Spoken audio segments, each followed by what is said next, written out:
you win, I lose, or I win and you lose. It's like we don't have a mentality now that we can both have some success. Hi, I'm Ian Brimmer, and welcome to the GZERO World Podcast. It's an audio version of what you can find on public television, where I analyze global topics, sit down with big guests, and make use of small, furry puppets. Let's get to it.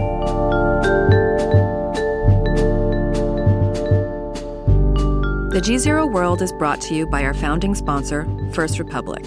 First Republic, a private bank and wealth management company, understands the value of surface, safety, and stability in today's uncertain world. Visit firstrepublic.com to learn more.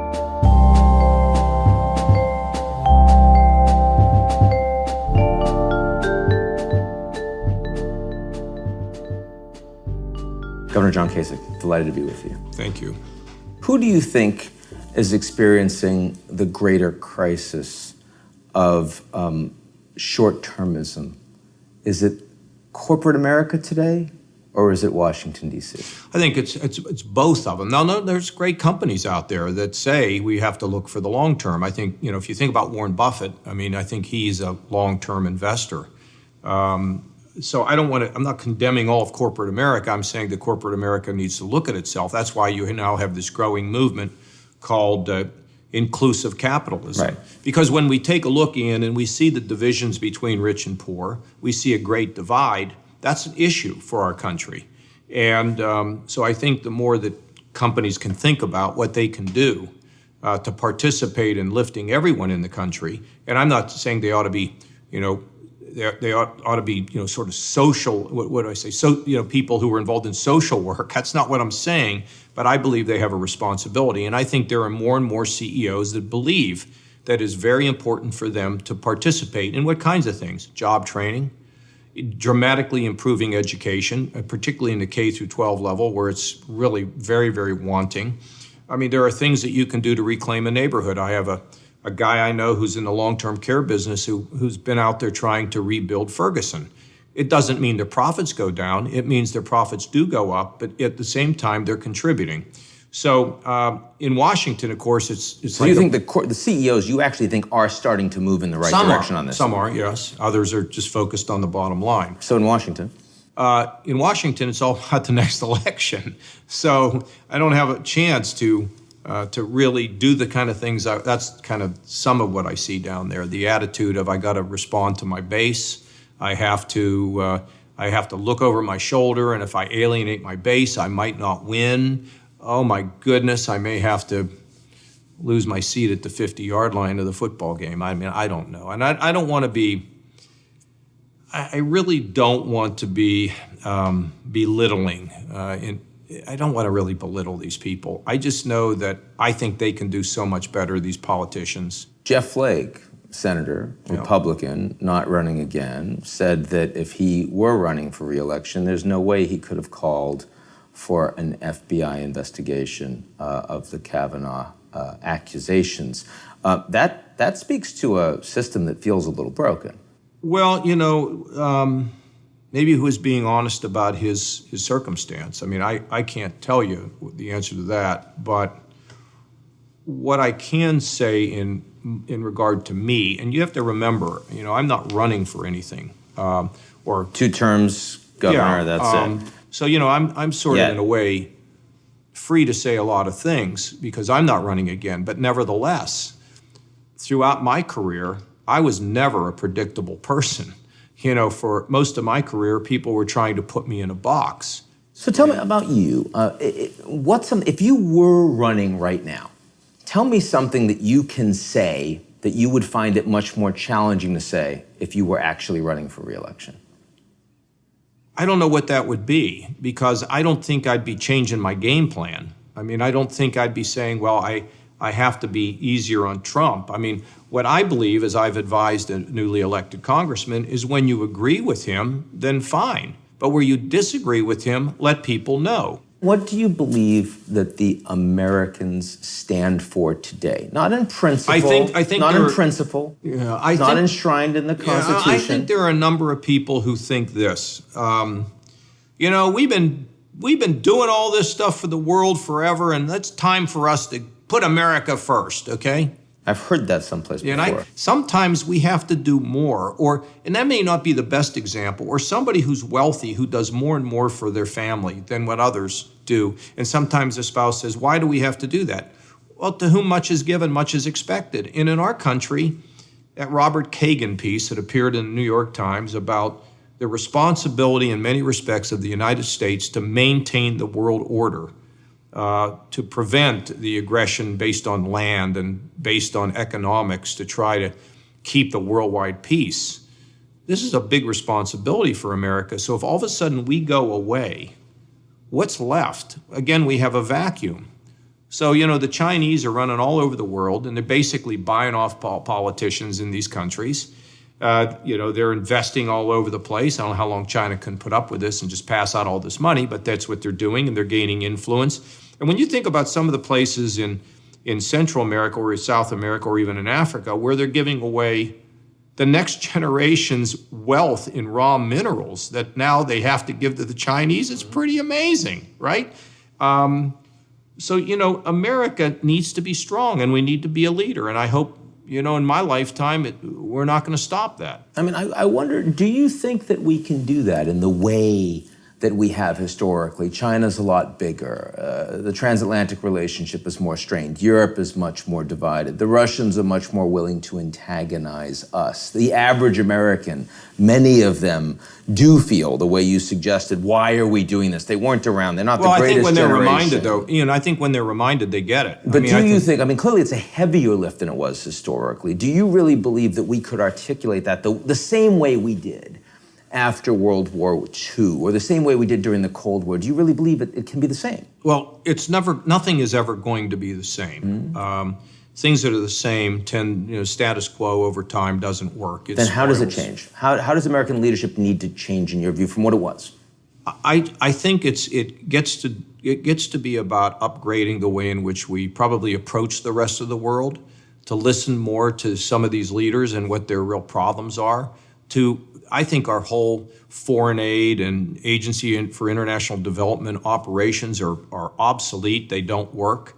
Americans don't want our money to be sent somewhere where it enriches a handful of people or destroys the environment or disrupts the environment. I think there's ways, and is a good example of this, and I was involved early on, was the example of the debt relief that I involved myself with Bono. It was a whole different thing, PEPFAR in Africa. Mm-hmm. The reason I always thought that the United States should be involved in helping Africa is it was some self-interest too.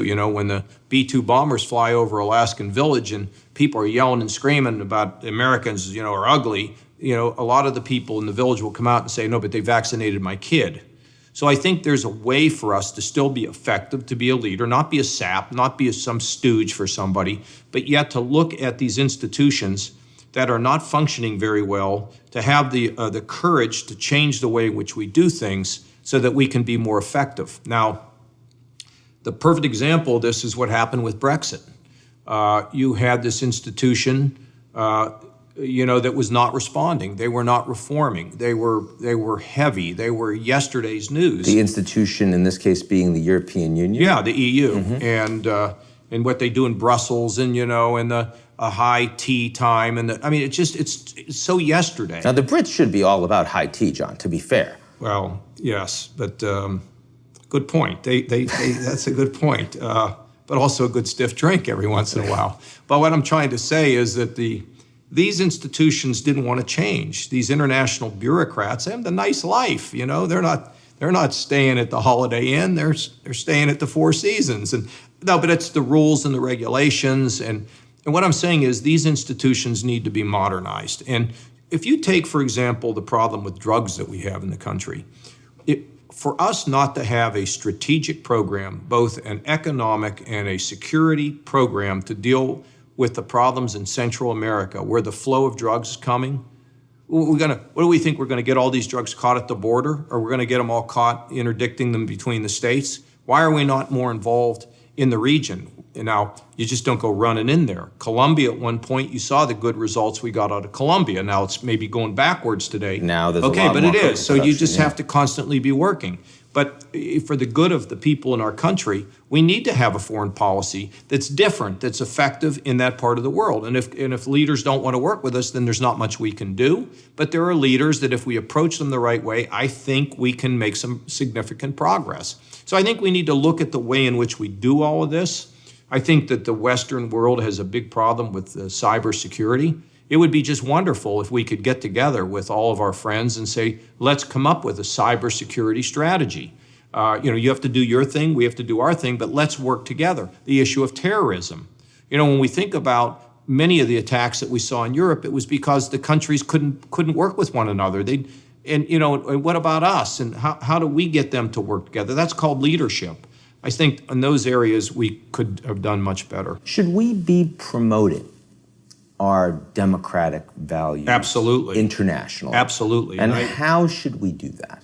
Well, we had, Radio Free Europe in the old days. I think now we have, obviously, talk about the old days, we now need to get into the 21st century in terms of the ways in which we can communicate what our values are. And our values are basically the freedom of the individual. We know what they are. They're the basic values about human dignity. And do I think that we can promote those? The answer is yes. And we need to think about ways to more effectively do it. I don't think we do this really through the barrel of a gun. I've never really favored our involvement in civil wars directly. I don't think that makes sense. There are those who say that you are considering a run for the presidency in 2020. Now, I know you're now an empty nester. You've got some twins that are now outside of the house, so clearly you need something to do. Is the president? My wife has a long list of things that I could do without having to run for president, but I hear you. Is this so? This is something that you are actively thinking about? Sure. If I can figure out a way to help the country, and it may be that helping the country doesn't even mean that I need to be a candidate. I don't know. All options are on the table. I could, the option of being a Republican and running in a primary. But I don't want to do something that is not going to be impactful and positive. And I don't know where that's going to take us, because trying to predict politics in America today and what might be the most effective things to do to impact our country would be like predicting the weather in New York a month from now.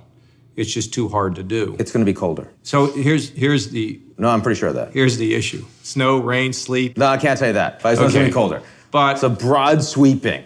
The question is there a way for me to do that in a positive way without having to be a candidate? I'm not afraid to run, but I'm also not afraid not to run. Why do you think the Republican Party has shifted to become a party that you have a hard time recognizing or reconciling your values with? Well, I think that we wear red and blue uniforms. The same thing with the Democrats as with the Republicans. Whoever the leaders are, they're the ones that kind of define it. And then those who are in that party try to decide, okay, am I signing up for this?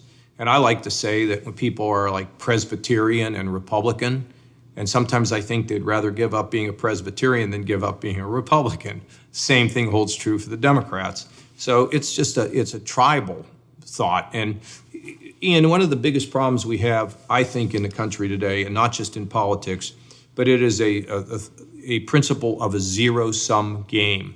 In other words, you win, I lose, or I win and you lose. It's like we don't have a mentality now that we can both have some success, that I don't have to destroy you in order to be a winner, that I can win by giving you some part of what a victory would be for you. Governor John Kasich, thank you so much. Thank you. That's our show this week. We'll be right back here next week, same place, same time, unless you're watching on social media, in which case it's wherever you happen to be. Don't miss it. In the meantime, check us out at GZEROmedia.com.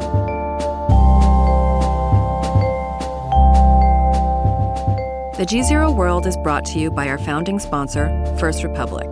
First Republic, a private bank and wealth management company, understands the value of surface, safety, and stability in today's uncertain world. Visit firstrepublic.com to learn more.